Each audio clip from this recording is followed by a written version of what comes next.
urebe imyaka wamaze wiga. Izi ni imbaraga z'umuvumo. Dufite abandi bagera mu gihe cy'ibizamini, bafite n'abana bagera mu gihe cy'ibizamini, dayimoni akaza akabatwara ubwenge. Uyu ni umwuka uturuka ku bazimu. Niyo mpamvu dore amasezerano Imana isezerana. Bibiliya iravuga mu Baroma ngo ushaka ubwiza n'icyubahiro no kudapfa, ngo abishakishe gukora ibyiza adacogora.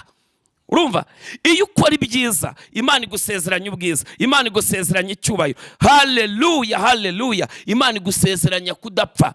Amen. Abandi ugasanga iwabo, mu buzima bw'iwabo, umva, iwabo nta muntu ujya utera imbere, nta muntu ujya ukira. Umva, uko byagenda kose, uko sogokuru yashaje nawe niko ushaje. Kandi abandi bakagira umwuka unyagwa. Hari abantu barara barota basambana n'abantu bapfuye, hari abarara barota babona inzoka zibasambanya. Uyu ni umwuka mubi uturuka ku bazimu. Ibi bibaraga rero twongeye kubasuza mu izina rya Yesu Kristo. Abakunzi mukunda Prophet Ernest NYIRINDEKWE, amahoro ya Kristo nabane namwe. Imana ibaha umugisha mwinshi cyane.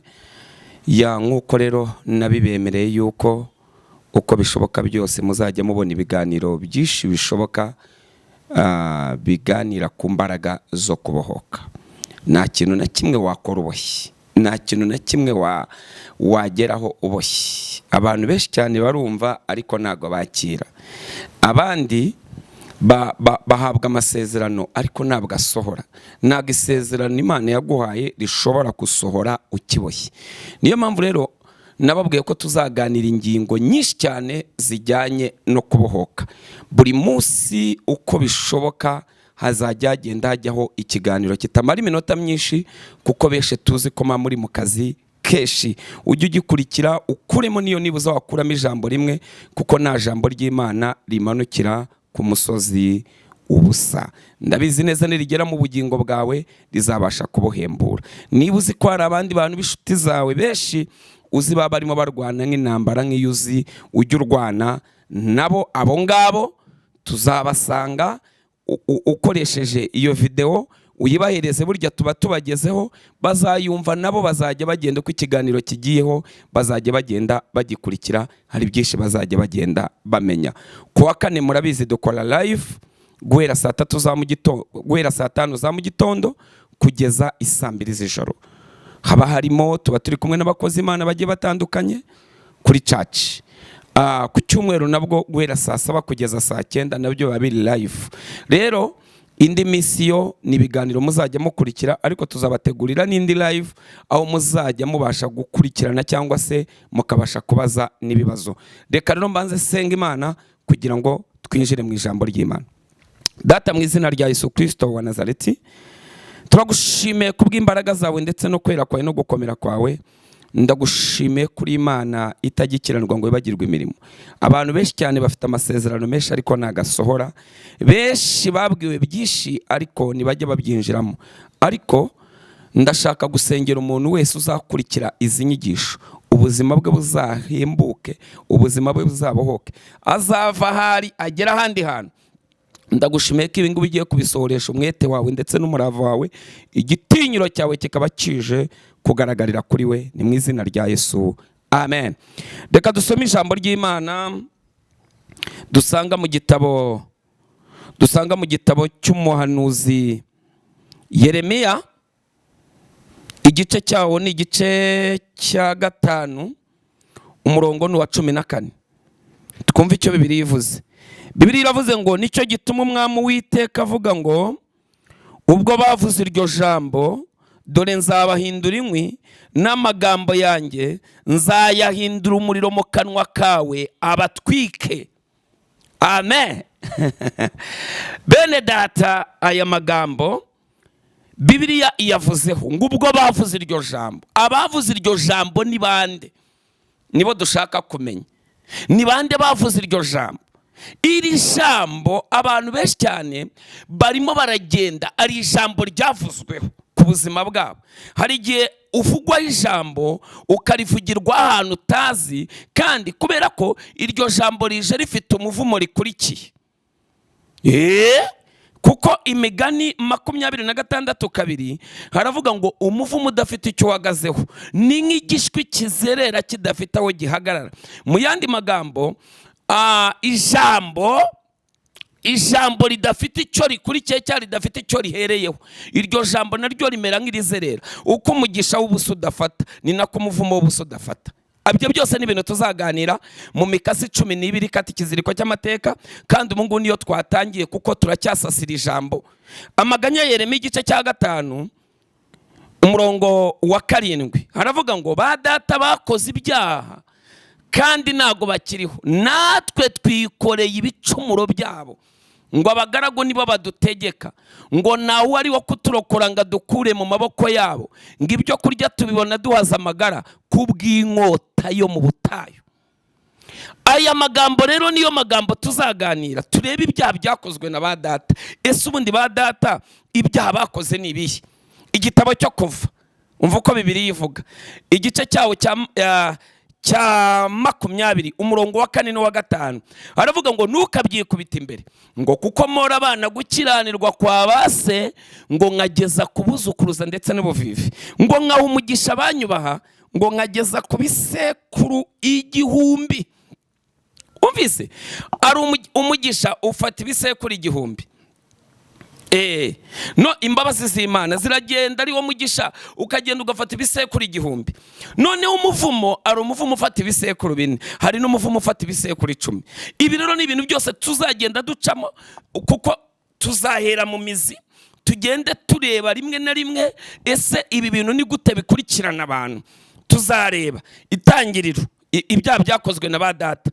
Itangira igice cya 12, Aburahamu Imana imwohereza i Kanani, imubwira ibintu 7 izamukorera. Aburahamu agurukana n'ibintu Imana itamubwiye, ajya muri Egiputa arabeshya, afata umugore witwa Sara, aravuga ngo ni mushiki we. Icyo gihe yitwaga Sarayi, Aburahamu yitwaga Aburahamu. Imana yari itarashyira miriya hashi, aricyo bita imbaraga zo guhindurirwa izina. Nabyo tuzabiganiraho, ni gute umuntu ahindurirwa izina n'Imana. Uwitwaga Yakobo akitwa Isiraheli agakira izina rikomeye. Ibi byose tuzabiganiraho. Ni gute Yakobo yakoraga Labani akamuriganya. Dufite abantu bakora, ariko uyu kwezi gushize ni wababaza ngo amafaranga mufite ari hehe. Ayo ngawe ni wayababaza kuko ntago babizi. Barahembwa rugahuriramo, ndetse byarangiza bagasigara no mu madeni. Abandi bafite diplome zahindutse nk'ibyangombwa by'ubutaka. Hari abantu bafite diplome ushobora kureba ugasanga yahindutse nk'icyangombwa cy'ubutaka, kubera diplome arayifite nta kazi agira, kuva nuko niko ubuzima bwe bumeze. Urebe imyaka wamaze wiga. Izi ni imbaraga z'umuvumo. Dufite abandi bagera mu gihe cy'ibizamini, bafite n'abana bagera mu gihe cy'ibizamini, dayimoni akaza akabatwara ubwenge. Uyu ni umwuka uturuka ku bazimu. Niyo mpamvu ibi bintu tuzabikora deba ikomeye cyane n'abandi bakozi b'Imana, kugira ngo noneho mubashe kugenda mumenya byapfiriye byakirirahe, byapfiriye byakirirahe. Nibyo rero tuzagenda byose dusobanura, turebe ni gute umuntu abohoka noneho. Amen. Ni gute umuntu abohoka, ni gute umuntu yitandukanya n'ibi bintu, ni gute umuntu ashobora kuva muri ibi bintu. Aburahamu abyara umwana, uwo mwana yitwa Isaka. Itangiriro 26 umurongo wa 6 n'uwa 7. Icyaha Aburahamu yakoreye muri Egiputa byarangiye na Isaka agikoze. Isaka aragenda ava i Berisheba, Imana iramubwira ngo numanuke ngo werekeze muri Egiputa, ngahubwo kata werekeza aho bita Gerari mu gihugu cy'Abafilistiya. Ahageze bamubaza iby'umugore we witwaga Rebeka, aravuga ngo ni mushiki wanjye. Iki ni icyaha cyakozwe nande? Ni icyaha cyakozwe na se, none kiracyamukurikirana. Dufite abantu bagira imiryango ibeshye, ugasanga kubeshya uyabaye karande y'umuryango. Ni gute rero uyu mwuka ucika? Nibyo tuzakurikira mu kiganiro gikurikira. Haleluya. Ni gute uyu mwuka ucika? Kuko ntabwo turagera ku mikasi aho umuntu atangira guhera agenda kata. Tuzageza ku mikasi 12 ubuzima bwe bwamaze kubohoka. Uzaba wamaze gusobanukirwa uriwe muri Kristo Yesu. Ihembe ryose bagushyizemo, aho bagusesetse, aho bagushyize, iki cyangiro watejwe, iki kigomba kukurekura. Umuntu amaraso ya Kristo ariho, umuntu amavuta ya Kristo ariho, umuntu ubwiza bw'Imana buriho, nagagira icyangira agira igikundiro, kuko mu masezerano Imana isezeranya. Amen, amen, amen, amen, amen. Dore amasezerano Imana isezerana. Bibiliya iravuga mu Baroma ngo ushaka ubwiza n'icyubahiro no kudapfa, ngo abishakishe gukora ibyiza adacogora. urumva iyo ukora ibyiza Imana igusezeranya ubwiza, Imana igusezeranya icyubahiro. Haleluya, haleluya. Imana igusezeranya kudapfa. Zaburi 118 umurongo wa 17 Dawidi yaravuze ngo sinzapfa ahubwo nzarama, ngo kugira ngo nekerereze abantu imirimo itangaje Uwiteka yakoze. Aya magambo rero tuzanyira tuyaganiraho. Jyewe ubwanjye ndi ubuhamya, njyewe ukubwira ibi ngibi jyewe ndi ubuhamya. Ndubuhamya ibi nkubwira nishurirwa Imana yamaye, irambwira ngo izi nyigisho ngende nziha abantu babashe kubohoka. Ukorera Imana neza. Ni gute umuntu yakorera Imana agakora ibyaha kandi ari mu rusengero, kandi umwana w'Imana adakora icyaha? Ibi tuzabiganira rero. Rimwe na rimwe izi mbaraga z'umwuka wera iyo zitaramanukira mu muntu ngo zinjire muri we ndani, abasha gukora ibyaha. Ariko umwuka wera yinjiye nta cyaha dukora. Amen. Petero yakoze icyaha cyo kwihakana umwami Yesu, ariko Yesu amaze gusubira mu ijuru yohereza umwuka wera. Umwuka wera araza yinjira muri we, arasohoka aravuga ngo wa wundi mwishe mu kabamba niwe ukoze ibi ngibi. Baramujyana bamujyana i Roma, bagiye kumwica aravuga ngo umwami wanjye mwamubambiye ahagaze, ni mumbambe mucuritse. Ni izihe mbaraga zidushoboza gukora ibintu bidasanzwe kandi twari turi abantu basanzwe? Izo mbaraga rero nizo mbaraga tugiye kuvugaho. Amen, amen, amen. Izo nizo mbaraga dushaka kuganiraho tukazivugaho, ubundi abantu mukabohoka, abantu mugakira, abantu mugatera imbere, abantu mukagera ku rundi rwego. Amen. Abandi ugasanga iwabo mu buzima bw'iwabo umva iwabo nta muntu ujya utera imbere, nta muntu ujya ukira. Umva uko byagenda kose, uko sogokuru yashaje nawe niko ushaje. Kandi abandi bakagira umwuka unyagwa. Hari abantu barara barota basambana n'abantu bapfuye, hari abarara barota babona inzoka zibasambanya. Uyu ni umwuka mubi uturuka ku bazimu. Ibi bibaraga rero niwo dushaka kubereka buryo ki ushobora kubohoka, ukisengera nawe ubwawe, ubuzima bwawe bukagenda bugakira. Tuzabereka rero iyi mikasi 12 ikata bino biziriko by'amateka abazimu bagenda bazamukira. Mukanya tutaragera kuri izi ngingo, ngiye kukubwira ikintu kimwe gishobora kuba cyakubohora, kimwe cyonyine. Icya mbere ni ururimi rwawe. Tuzabigaruka tubisobanurire neza. Ururimi rwawe iyo wavuzwe aya magambo nk'uko twasomye muri Yeremiya. Aya magambo havuze ngo iki muri Yeremiya? Havuze ngo nicyo gituma umwami Uwiteka avuga ngo, ubwo bavuze iryo jambo, dore nzabahindura inkwi, amagambo yanjye azahinduka umuriro mu kanwa kawe, ngo narangiza abatwike. Kugira ngo rero aya magambo akuveho, nuko uri busora amagambo y'Imana muri wowe, warangiza ugatangira kwiyaturaho. Niba ubona hari ibintu ushaka kugeraho ukabona nubigeraho, tangira wature.